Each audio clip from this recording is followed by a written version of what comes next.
La guía en foco ha sido galardonada con el premio Bartolomé Hidalgo por la Cámara del Libro del Uruguay.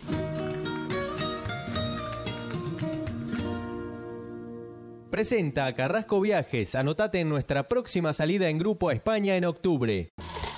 Es prácticamente la única catedral del mundo construida de esta manera y por esa misma razón se conserva así hasta el día de hoy. Vamos a entrar a conocer el secreto de la Catedral de Lima.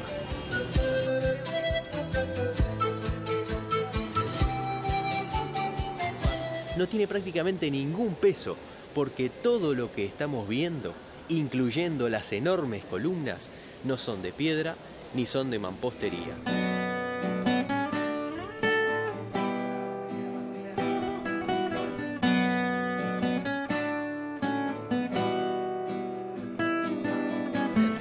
Lo que vemos atrás es la Casa del Oidor.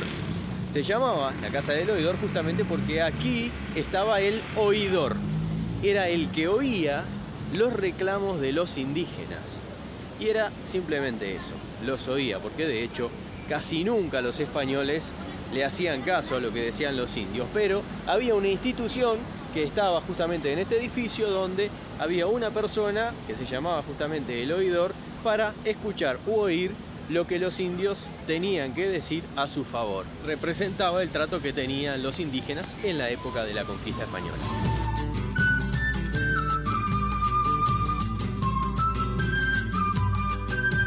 Vamos a probar el ceviche.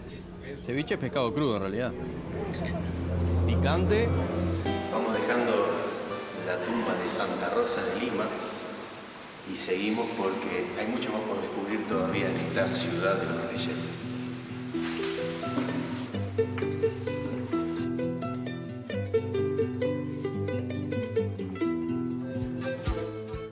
Estamos dejando la parte alta, donde están las construcciones de la ciudad, y ahora vamos hacia el mar.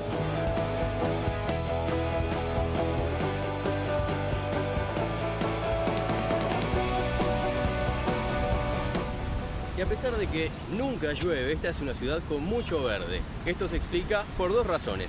Una, el alto porcentaje de humedad que hay en el ambiente, y otra, que todo el riego es artificial.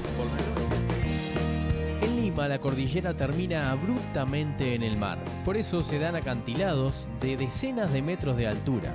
El viento, que sopla prácticamente constante durante gran parte del año desde el Océano Pacífico, choca contra estos acantilados y forma una corriente ascendente que es aprovechada permanentemente por las aves que planean a la altura de los edificios muy altos sobre la playa. Y este es un ejemplo de que en esta ciudad no llueve. Veamos el techo de esta iglesia, que está hecho de madera y prácticamente no tiene recubrimiento ni impermeabilización. La madera está al descubierto.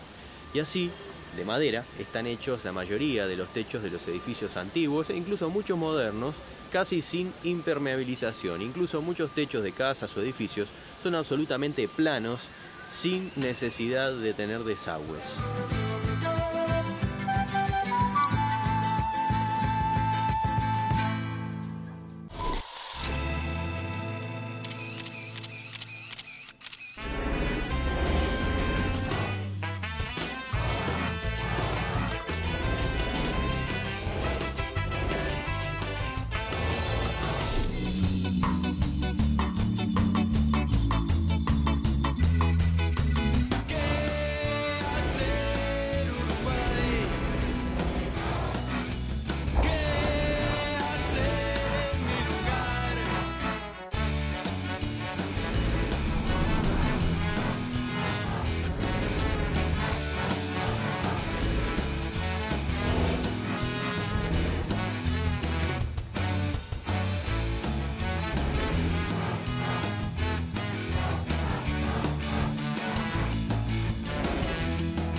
Este es el centro del centro histórico de la antigua ciudad de Lima. Estamos en la Plaza de Armas, rodeados de edificios que fueron construidos sobre los antiguos templos incas, como la mayoría de los edificios españoles. A partir de la llegada de Pizarro, los sucesivos conquistadores utilizaron las bases de estos templos para construir sus edificios, y además estas construcciones fueron adosando ciertas técnicas que en la práctica se debieron, por ejemplo, al uso de la madera, excelente madera traída de distintas partes de América, como robles o madera dura, que venían como lastre en los barcos. Los barcos las dejaban tiradas acá porque cargaban materiales mucho más preciosos, pero esta madera fue utilizada, por ejemplo, para construir toda la serie de balcones con unas tallas impresionantes que, a pesar de tener cientos de años, todavía se conservan perfectamente hasta el día de hoy. Las vemos, por ejemplo, en los balcones que salen de los edificios de piedra, y la vamos a ver, por ejemplo, adentro de esta hermosa catedral.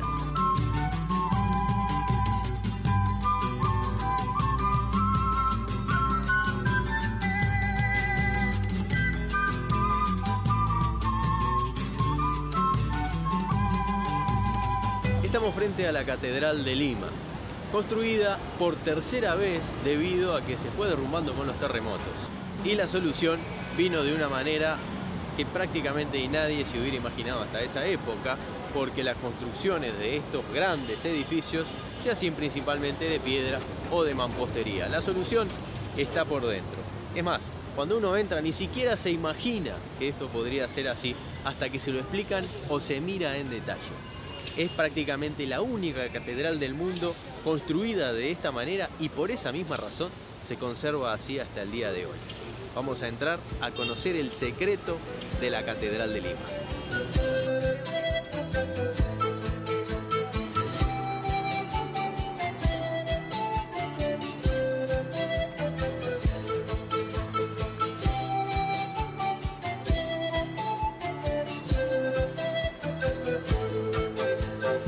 Esto es la Catedral de Lima, una iglesia espectacular por donde se la mire, porque además de la fachada exterior, que es excelente, cuando entramos vemos perfectamente mantenida y restaurada una catedral con todo tipo de accesorios y tallados. Pero a pesar de que es mucho mejor que algunas de las mejores iglesias en el resto del mundo, sin embargo tiene algo que la diferencia absolutamente de todas. Es algo muy particular que uno a simple vista nunca podría darse cuenta. Observémosla bien. Por ejemplo, los techos y la mayoría de las nervaduras son parecidas a una construcción gótica, donde este tipo de nervaduras o este tipo de líneas se hacían con piedra para derivar las fuerzas del peso de la enorme estructura del techo, que se hacía con mampostería o con piedras, hacia las grandes columnas. Este era un sistema que se utilizó sobre todo para darle mayor luminosidad a las iglesias después de la época medieval, donde el gótico empezó a dar mayor altura y mayor luz en las ventanas a las iglesias. Pero esto es una copia del gótico. ¿Por qué? Porque el gótico tenía la necesidad de utilizar este tipo de sistema constructivo para que la iglesia no se cayera. Y esta no necesita de esta tecnología porque no tiene tanto peso. Es más, no tiene prácticamente ningún peso, porque todo lo que estamos viendo, incluyendo las enormes columnas, no son de piedra ni son de mampostería. Todo lo que estamos viendo es absolutamente de madera.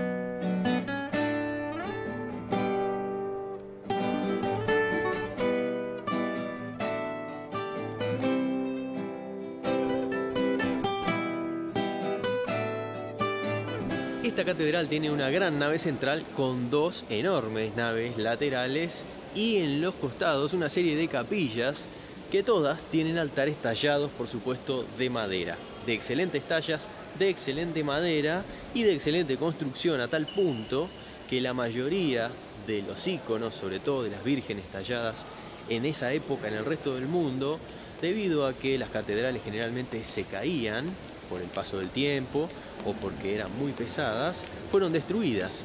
Incluso aquí se conserva todavía una de las vírgenes más antiguas, una talla de madera que vino a visitar el Papa Juan Pablo II justamente por ser la mejor conservada. ¿Y por qué es la mejor conservada? Justamente porque la estructura enorme de esta iglesia está hecha totalmente de madera y soportó varios terremotos que en esta zona son muy importantes. Así que no solamente fue un tema práctico, la construcción en madera, porque era lo que se utilizaba de lastre y lo que dejaban los barcos, sino además se evitó que se cayeran los enormes edificios con gran peso debido a los terremotos. O sea, la madera solucionó varios problemas y logró que se conservara hasta el día de hoy esta excelente obra de arquitectura.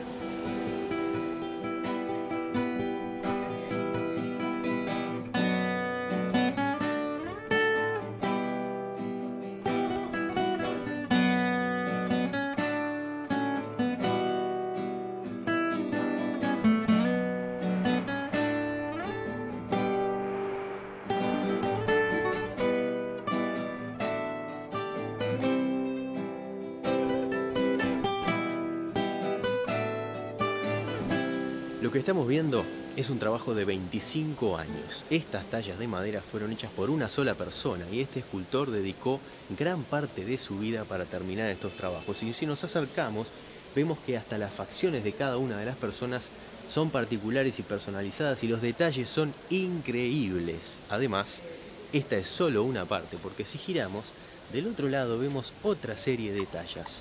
Como vemos, esta persona dedicó todo el tiempo a trabajar en la madera, que además era la madera que se usaba como lastre de los barcos, que traían este fondo para no hundirse y cuando llegaban a este lugar cargaban la plata o los minerales o el resto de los productos que se exportaban desde Perú y dejaban tirada la madera que era el lastre. Esta madera era de excelente calidad y por eso se utilizó para gran parte de las construcciones y además de las excelentes tallas que encontramos, por ejemplo, en la Catedral de Lima.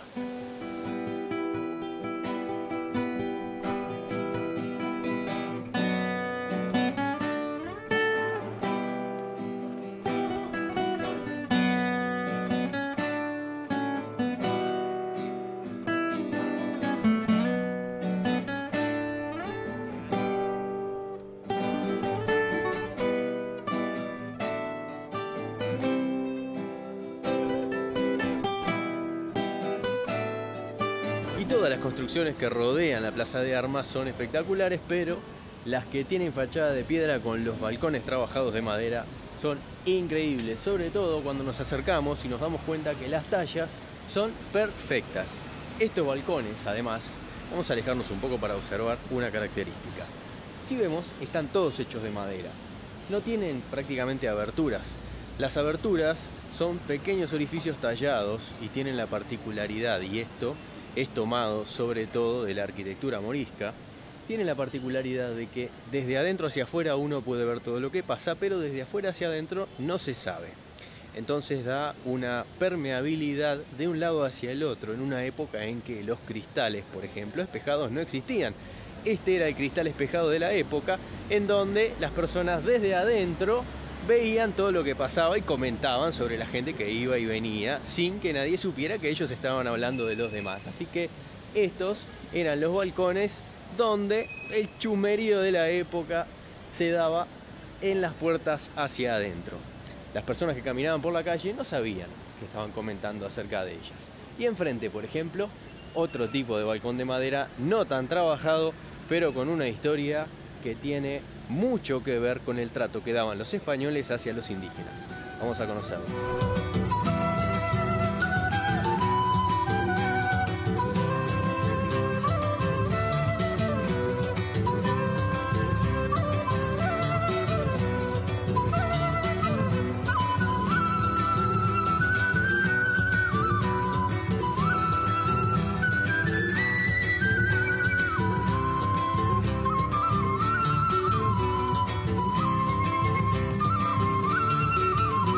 Hoy, como en las épocas de la conquista española, este lugar es uno de los más concurridos de la ciudad de Lima, pero por motivos diferentes. La mayoría de la gente que vemos aquí se dedica a ir a sus trabajos o son turistas que vienen a conocer la ciudad. Pero en la época en que estos edificios funcionaban como tales, para lo que los habían hecho, como edificios administrativos sobre todo, las cosas eran muy diferentes. Lo que vemos atrás es la Casa del Oidor. Se llamaba la Casa del Oidor justamente porque aquí estaba el oidor. Era el que oía los reclamos de los indígenas. Y era simplemente eso, los oía, porque de hecho casi nunca los españoles le hacían caso a lo que decían los indios, pero había una institución que estaba justamente en este edificio donde había una persona que se llamaba justamente el oidor para escuchar u oír lo que los indios tenían que decir a su favor. Una forma de darle cierta participación o de no discriminar, entre comillas, tanto a las clases bajas indígenas que eran explotadas por los españoles, pero en la realidad algo que no funcionaba. Simplemente una institución simbólica que representaba el trato que tenían los indígenas en la época de la conquista española.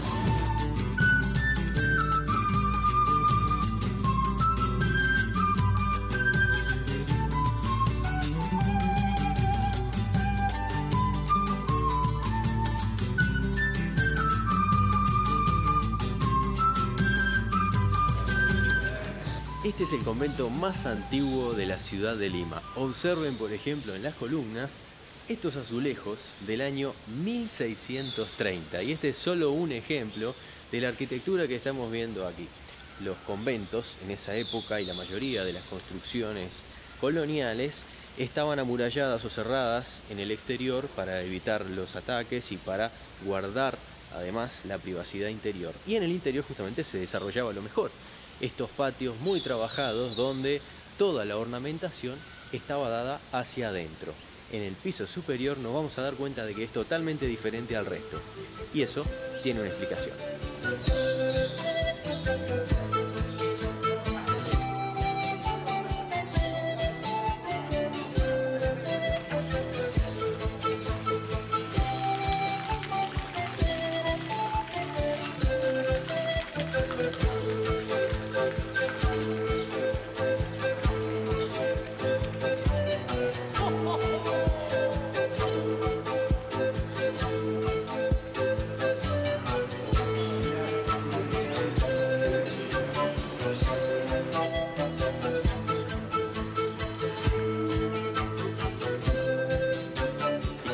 Todo el segundo nivel está hecho de madera porque fue construido después de un enorme terremoto y la madera es el único material que soportó el paso de los años.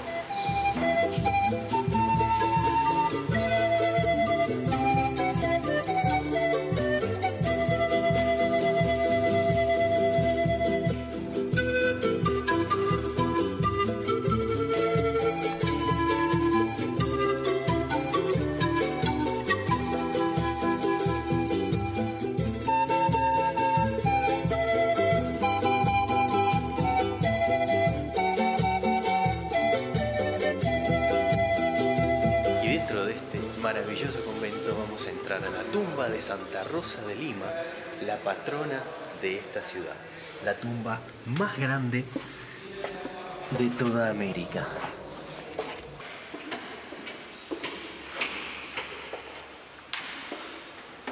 Es espectacular, uno entra por un pasadizo muy estrecho y se abre una cripta que es una enorme bóveda que está debajo de la capilla principal de Santa Rosa.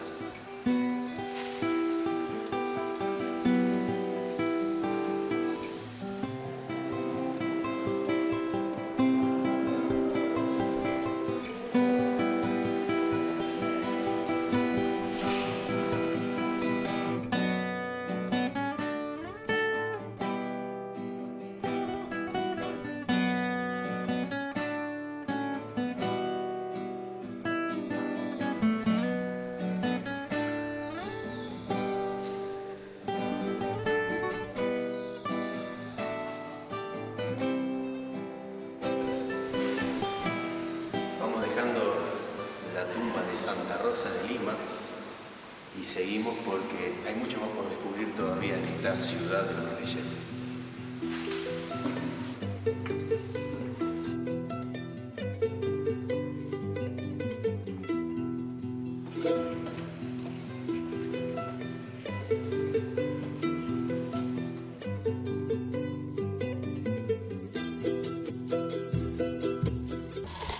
Si querés recibir datos de lugares o información del programa, manda un SMS con la palabra FOCO al 1414 y nos vas a tener en tu celular. Manda FOCO al 1414.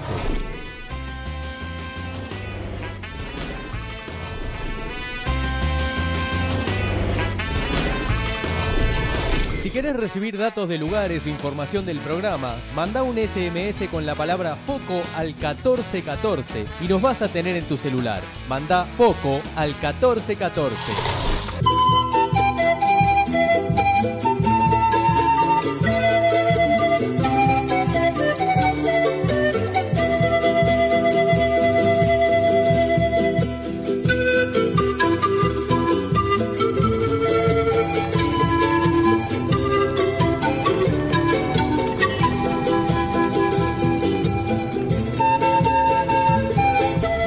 La característica más importante de la ciudad de Lima es que está en un desierto, y un desierto un poco diferente a lo que conocemos.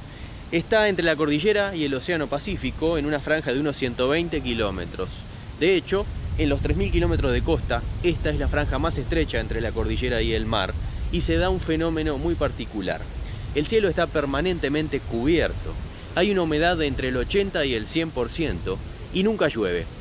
Esto se da por dos razones: la cercanía de la cordillera y además la corriente fría de Humboldt, que viene desde la Antártida por el Océano Pacífico.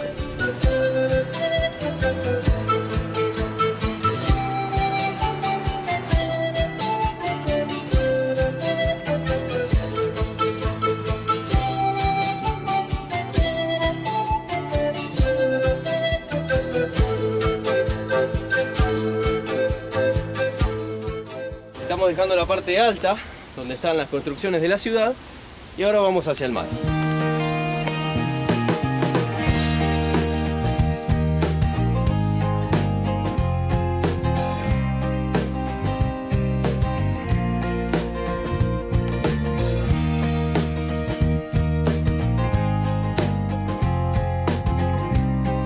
Y para tener una idea de la diferencia de altura que hay en la costa de Lima, en este lugar es una de las calles que bajan hacia el mar, hacia la playa.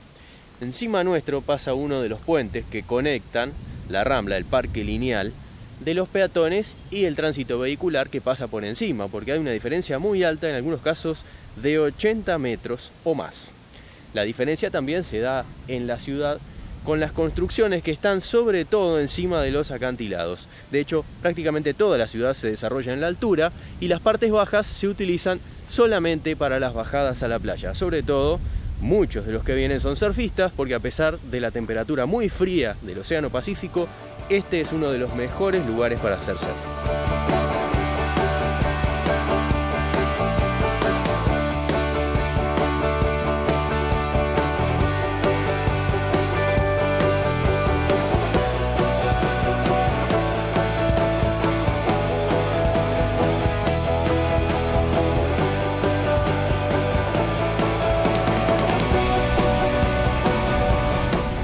Y a pesar de que nunca llueve, esta es una ciudad con mucho verde. Esto se explica por dos razones.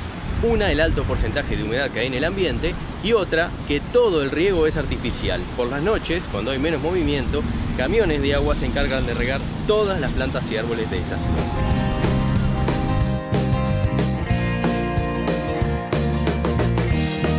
En Lima, la cordillera termina abruptamente en el mar. Por eso se dan acantilados de decenas de metros de altura. El viento, que sopla prácticamente constante durante gran parte del año desde el Océano Pacífico, choca contra estos acantilados y forma una corriente ascendente que es aprovechada permanentemente por las aves que planean a la altura de los edificios muy altos sobre la playa. En general son aves marinas, pero también se ven muchos cuervos que aprovechan para flotar en el aire. Gracias a estas corrientes, uno de los deportes que más se practica en Lima es el parapente, Llama la atención encontrarse con parapentes prácticamente rozando los edificios, porque aprovechan exactamente las mismas corrientes de aire que hacen volar a los pájaros. De esta manera, cuando uno se acerca a la costa y a los acantilados, puede ver a los aficionados a este deporte y a los turistas que quieran disfrutar de este paseo, volar a cientos de metros sobre el mar o pasar a pocos centímetros de la gente que se junta en las terrazas a ver el atardecer sobre el Océano Pacífico.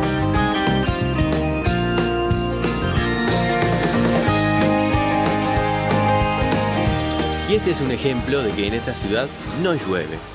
Veamos el techo de esta iglesia, que está hecho de madera y prácticamente no tiene recubrimiento ni impermeabilización. La madera está al descubierto. Y así, de madera, están hechos la mayoría de los techos de los edificios antiguos e incluso muchos modernos, casi sin impermeabilización. Incluso muchos techos de casas o edificios son absolutamente planos, sin necesidad de tener desagües.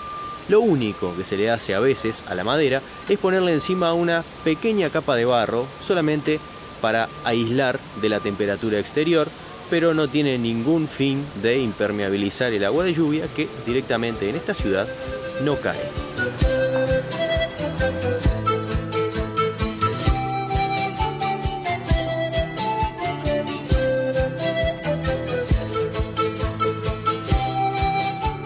No solo los techos de las casas se hacen de barro, la mayoría de las construcciones antiguas también tienen paredes de adobe.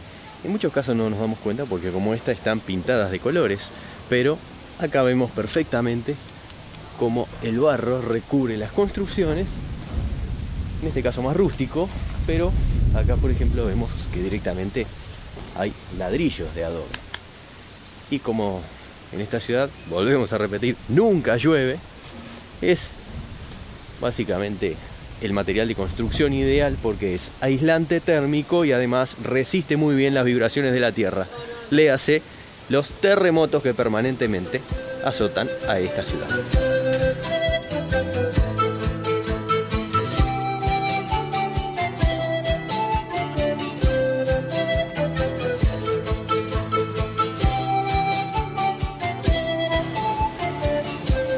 Y este es el distrito o el barrio de Barranco. El nombre es bien específico. Está en las barrancas, en los acantilados que dan hacia el mar. Y aprovechando este gran desnivel, muchas de las casas se construyen escalonadas con vista o bien hacia las hondonadas o bien hacia el mar. En este lugar encontramos edificios y construcciones muy antiguas, algunas todavía hechas de adobe, incluso los techos hechos de paja y adobe, barro, donde conviven casas de habitación y bares con décadas de antigüedad y donde además se concentra la vida bohemia de la ciudad de Lima.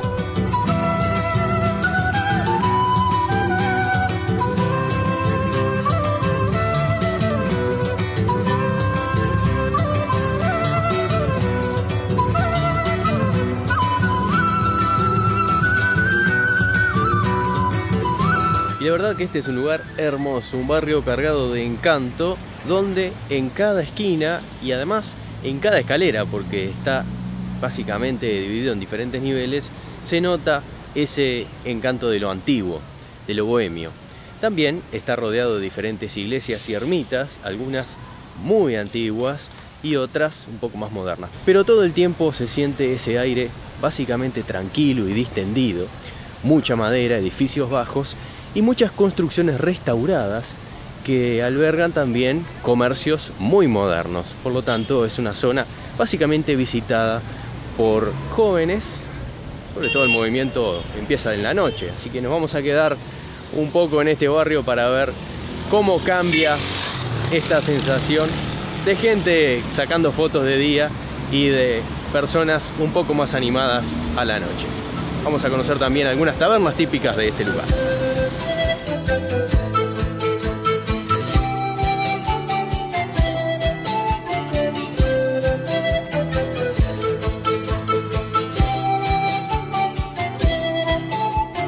La ciudad de Lima no está a nivel del mar. Si bien estamos frente a la costa, hay unos 80 metros de diferencia, divididos por un enorme acantilado. De hecho, el borde contra la costa tiene un gran parque lineal que va recorriendo la ciudad en varios kilómetros. Ahora estamos, por ejemplo, en el lugar conocido como el Parque del Amor, un lugar donde los escultores hicieron este tipo de construcciones con frases alusivas justamente hacia el amor. Y si giramos, nos damos cuenta de uno de los mejores atractivos de esta ciudad, que es la vista desde el acantilado hacia el Océano Pacífico.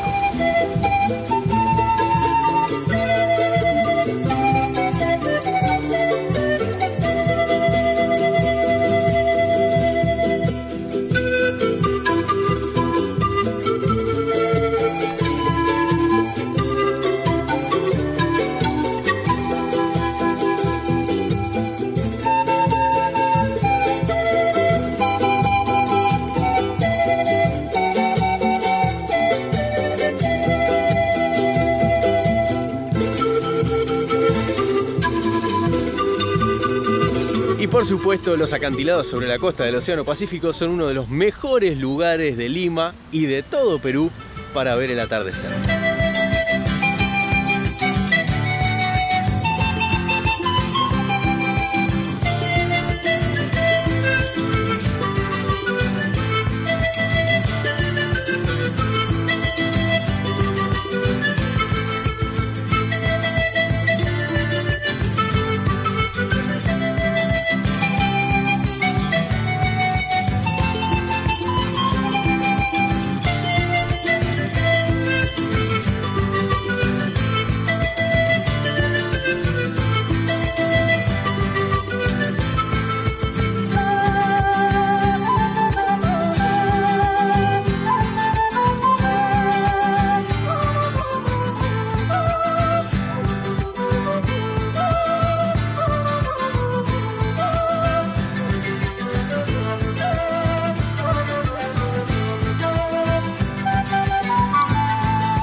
Dicen que la cocina peruana es una de las mejores del mundo.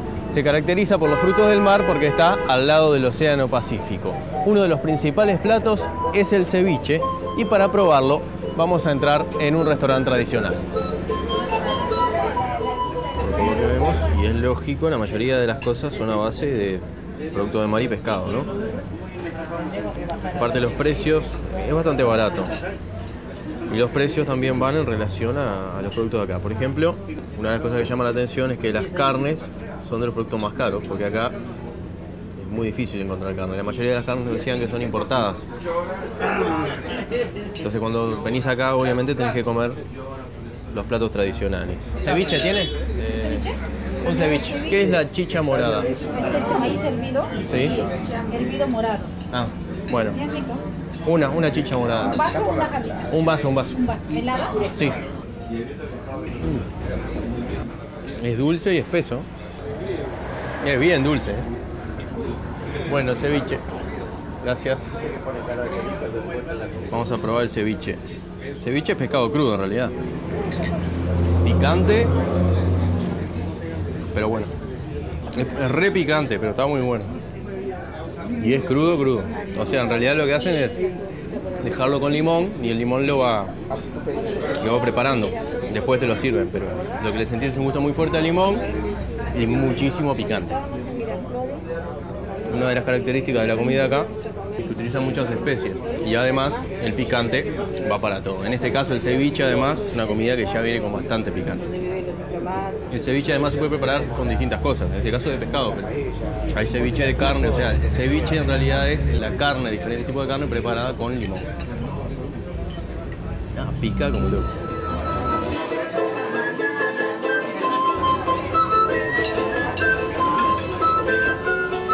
La mayoría de los platos de acá vienen acompañados con maíz y con papa. Y es lógico porque estos son productos autóctonos. Los incas lo cultivaban, lo desarrollaron, hay infinidad de variedades, y desde acá se expandieron a todo el mundo. Además, los españoles fueron los que los llevaron al viejo continente. Acá son deliciosos.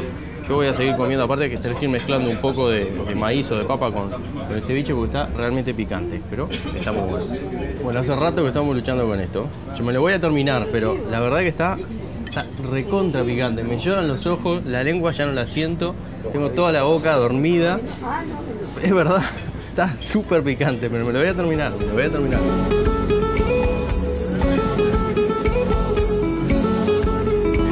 Comprobamos que lo que decían era cierto, porque la comida peruana es muy buena. Y ahora que estamos satisfechos, seguimos recorriendo un poco la ciudad.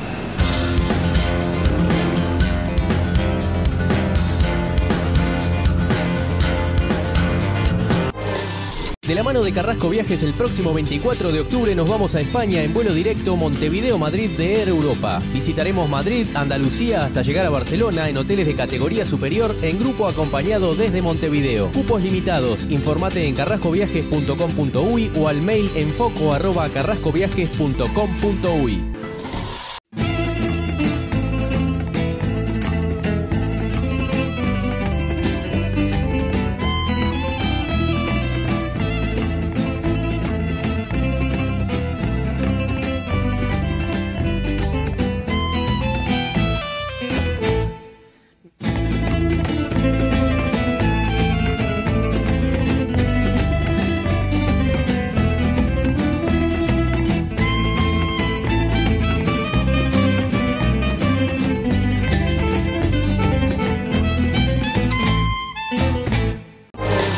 Si querés recibir datos de lugares o información del programa, manda un SMS con la palabra FOCO al 1414 y nos vas a tener en tu celular. Manda FOCO al 1414.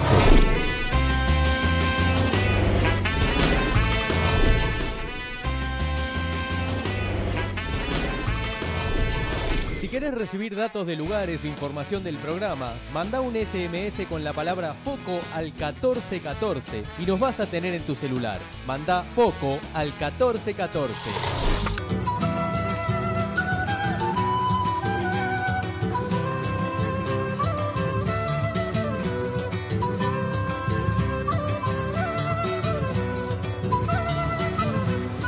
El barrio ya se nota mucho más animado, hay más movimiento, la gente se acerca, hay un recambio de gente, ¿no? Gente más joven o mejor vestida que decide salir a tomar algo tranquilo. Vemos también muchos transportes de los de tipo van, esos como pequeños minibuses u ómnibus donde los recorridos los van haciendo los propios conductores, eligen básicamente un trayecto y hay una persona en la puerta que va gritando el destino. Quedan atiborrados de gente, entra más gente de la que tiene capacidad y bueno, es el sistema de transporte barato para ir de un punto a otro de la ciudad. Nosotros vamos a elegir para entrar una de las tabernas más antiguas de la ciudad. Se llama, bueno, es bien gráfico el nombre, la Antigua Taberna Queirolo. Es un predio muy grande, una casa baja de estilo colonial que se sigue manteniendo en su interior tal cual fue concebida como taberna. Así que vamos a entrar además para comer algunos de los productos típicos y degustar, por ejemplo, el pisco sour, la bebida típica del Perú. Vamos a ver cómo es por dentro.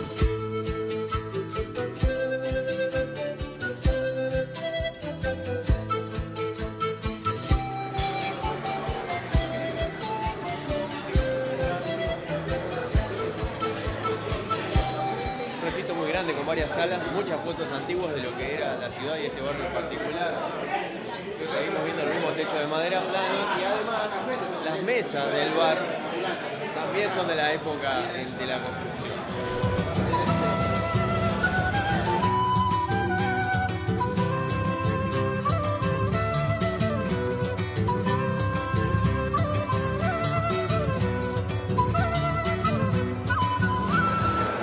Que van y vienen generalmente con los platos típicos y el plato básico y típico de aquí son los sándwiches de chancho de cerdo, así que vamos a pedir uno para empezar y a probar el pisco sour.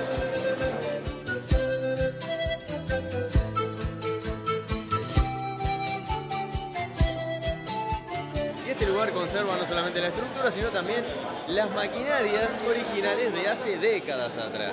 Por ejemplo, lo que vemos ahí es un gran barril, supongo que es de vino. También podría ser de aguardiente, ya que aquí el pisco es la bebida clásica.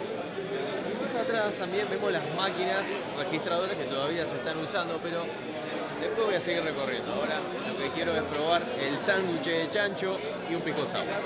¡Salud! ¡Salud! ¡Salud! No se lo tomen todos juntos. Tiene 40 grados de alcohol. No, está alivianado. No llego ahí, salud. Bueno, este es el pisco sour, que es pisco, que es un destilado de uva con una grapa más refinada, Tiene limón, azúcar y también tiene clara de huevo, y lo que se le pone acá es un poco de angostura o canela para darle aroma. Pero es una bebida, el pisco tiene alrededor de 40 grados y esto queda en el cóctel aproximadamente unos 20 grados de graduación alcohólica.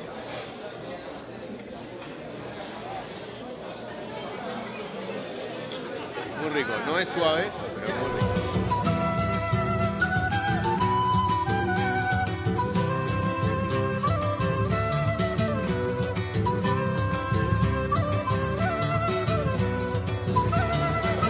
Fuerte, pero muy rico. ¿Quién fue el que ya se tomó todo el pisco detrás? ¡Ah! ¡Está con la cuchara! Acá hay alguien que va a dormir mucho. Va por el segundo. ¿Cómo era llamado esto? Butifarra de chancho. Butifarra de chancho. Falta noruego acá. No, si tuviera el noruego no tengo sándwich, ya se lo comió. No está el noruego, pero alguien se tomó el alcohol ya.